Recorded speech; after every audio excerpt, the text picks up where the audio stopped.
there's a few reasons that our club doesn't use products like this, not just because these products are likely patented and eventually anyone selling them could end up in trouble for doing such a thing. But it's also a little trickier to make in some sense. But for us, we think that the best use of the plant is through the oils and the butters, and as such, we've avoided any alcohol extractions. But it's very easy to do. Anybody could buy some of our bud and make themselves a tincture. You don't have to do much more than put it in some form of alcohol for 30 days, if not less, in cooking it and straining it. There's all sorts of recipes online for that as well. In fact, I want to get into some of this discussion about synthetics in a bit. So so the antibiotic and anti-inflammatory and muscle relaxing and pain-killing effects and such are also available through the skin, and not many people realize that, but it's for many people much more beneficial to apply it topically. We make a number of products at the club. We've just in the last year introduced what we call the Green Lion Salve, which is our massage oil mixed with beeswax and a variety of essential oils, sort of like Tiger Balm. There's 6 essential oils. Our recipe again is in the cookbook we've put online, but we've had some really great results from people for all sorts of different aches and pains and stuff using the Green Lion Salve, and skin problems as well. And stinging nettle burns. Stinging nettle burns, bug bites, all those sorts of more common problems, but also more serious ones as well. We also make a patch. I may as well take it out of here.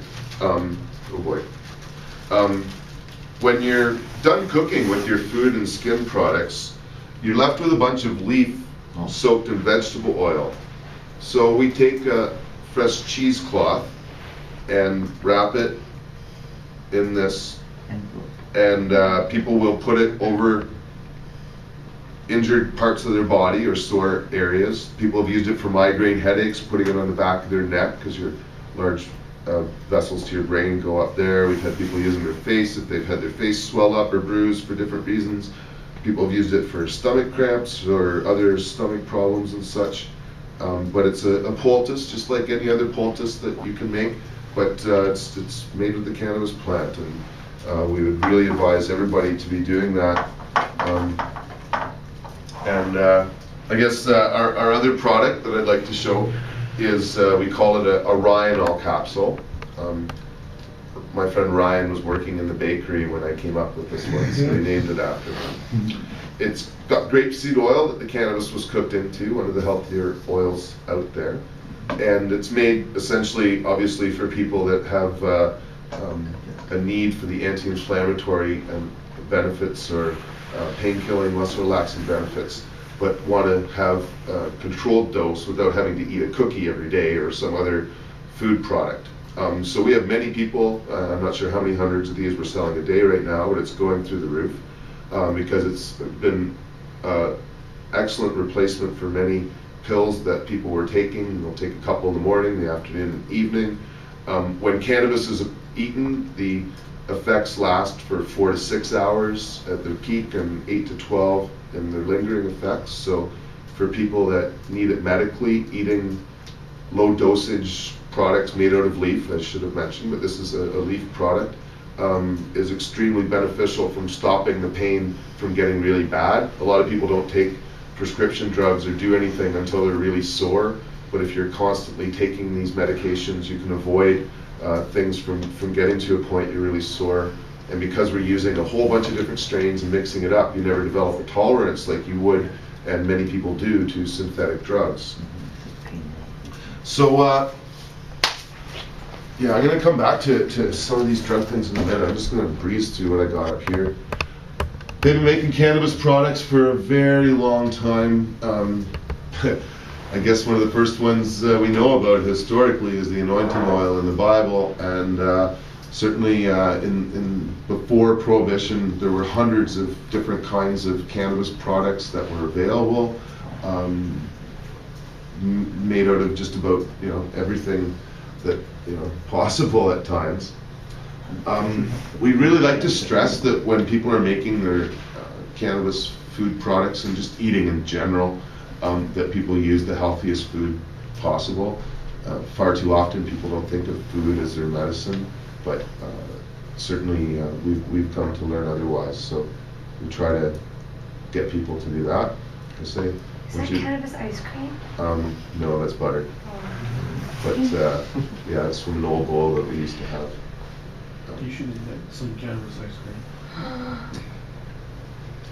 No. Yeah, I've had it. It's really good. There's our Rhinols. I'm just going to flip through this real quick. So these are all available on our webpage. I say we've been using these anointing oils for a very long time. There's lots of products that are out there now. Down in California, it's just gotten crazy. All the different snack foods and stuff.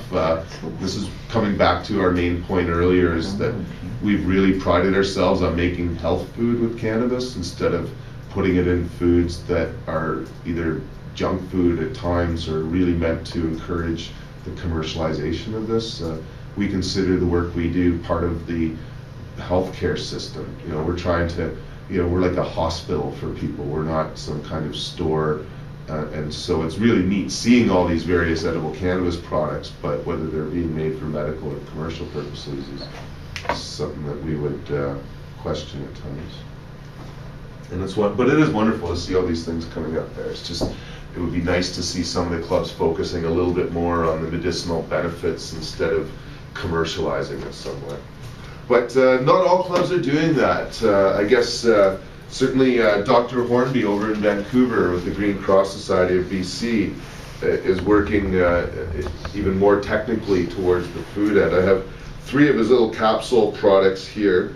He's got it down to such a science with his gas chromatographer that he knows apparently that each one of these little capsules here, they look like a Ryanol but just ground up leaf in it sort of thing. Although I think he puts a couple other goodies in it. But there's 12.5 milligrams of THC in this one, 25 milligrams in each capsule here, and 50 milligrams here. So Dr. Hornby's trying to do research with his membership on the various benefits and differences of these, and we're really actually he's hopefully coming to our convention in March at the other university, so we're looking forward to hearing that. On the other hand, geez, you're barely going to get to see these at all, but I brought a couple of other things. I brought Sesamat, which is synthetic THC. There's not just one kind of THC in some sense. There's Delta 8, Delta 9, and yeah, this